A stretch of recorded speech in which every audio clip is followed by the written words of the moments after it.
Yo people, welcome back to the channel, welcome back to another review. Big up to every single one of you that's locked in.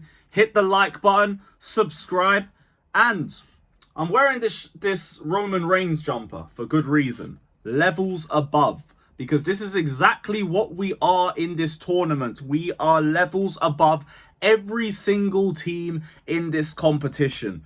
And I said this on Twitter, and I'm going to re-emphasize it here. I have no reason at all to complain or moan or worry or be shook or be scared or have any sort of worrying feelings going into a Conference League game until we go a goal behind. Because what's the point? What's really the point? I was seeing the same old criticisms about the starting 11 and the way we were playing in the first half. And yeah, the first half was just a little bit boring, but it again comes down to just being boring. What that first half was just standard Chelsea against a low block. Just a little bit confused in the final third. Very, very confused in the final third. None of the forwards really stood out except maybe Tyreek George, and that was about it. But in terms of the game, it was yet another Conference League game that we had full control of. Another Conference League game with complete control, just not the goal. And these are what these Conference League games are. They're just about scoring. It doesn't matter how you do it. It's just about putting the ball in the back of the net, because we know we're not really going to have that many issues defensively. We know we're good enough in the midfield, and the teams honestly are so scared of Chelsea in general that their mindset is already negative going into it. I've got no reason to be afraid. Just go and score. That's all that matters. And that's the story of this game again. Shout out to Enzo Maresca, because he did make the right tweaks in the second half for us to turn the game around. Brought on Noni Madueke, who we already know is direct and is always trying to look for goal. We moved Sancho to the left-hand side, pushed Tyreek George into the middle, and suddenly everything just started to click a little bit more. Say it quietly with me, people. Say it quietly. Jadon Sancho had a good second half. Now, I'm not making any sweeping statements over it. I'm not saying anything crazy like, this is why we need to keep him. This is what he's about. No, it's just, that was good. That was good. He seemed a lot more ruthless when he was on the ball. Some really good passes that led to some good chances, and he got 2 assists off both of them as well. That was a much more improved performance from him. Noni came in and had the direct impact that we all expect Noni to have. Who else? Tyreek George, honestly, that first goal, that is exactly what you get for following shots through. And not enough players do that. A lot of players just watch the ball and then react afterwards if it hasn't gone in. You have to react before, because if the keeper palms it out into danger, you are the danger that they're worried about palming the ball to. Tyreek George, you were just alert, you were ready, and you made the right call. So, big up to you, man. That was a big moment for him. He deserved it. Because first half as well, he was probably the only forward that really looked like doing anything. Palmer was not really there. Everyone was cooking and kunku for a terrible shot that he had 15 minutes in. But the Palmer pass was just as bad. Just as bad. I don't think he got taken off because of a bad performance. I think it was just more managing his minutes still.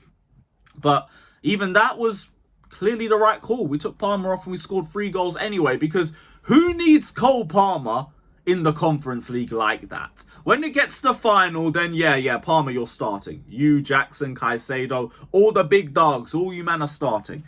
Before that, nah, take him off if he ain't playing well. Who gives a damn? Who cares? KDH, I thought, was very active, very involved. Some of his passing was good.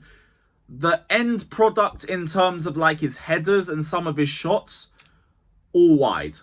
All wide though. And that's something that you can work on. But for KDH's standard, I think it was a much better performance from him. There was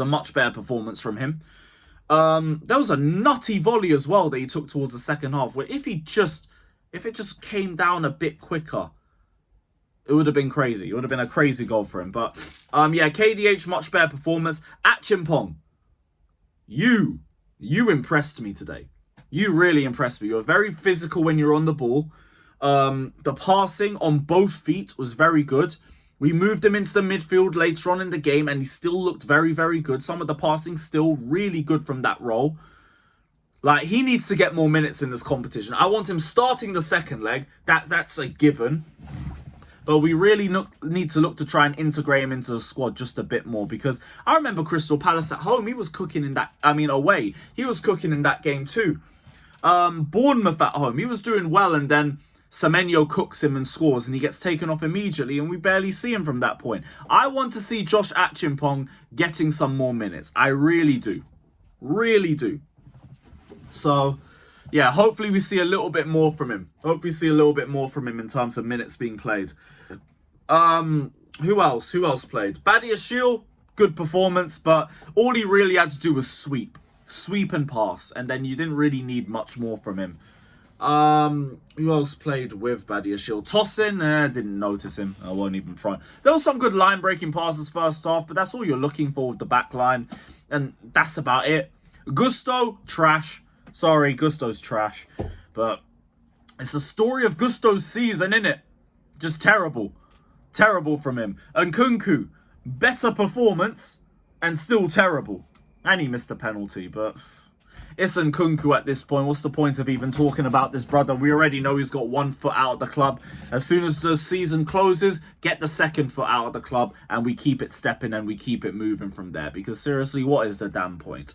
What is the point? But big up to Enzo Maresca for making the right changes in the second half to try and break through that team.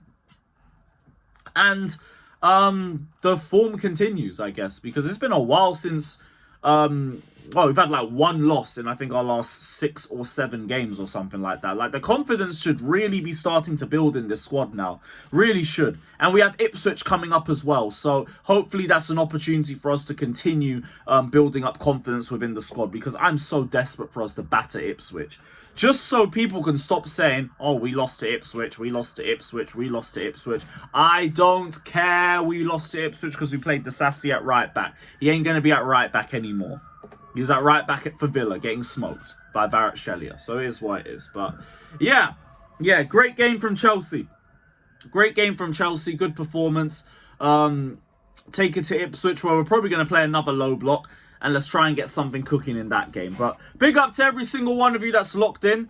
Hit the like button, subscribe, all of that. Big up to everybody for the birthday wishes as well. Hope the best to everybody over the weekend. And I say that, I'm going to be back tomorrow anyway to do the Ipswich preview. So keep a lookout for that, guys.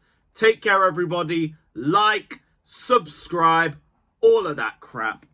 And we'll see you guys very, very soon. I'm going to look into the Lyon-Manchester United game now. Viva Nemanja Matic. All of that crap. Up the Chelsea. Take care, people.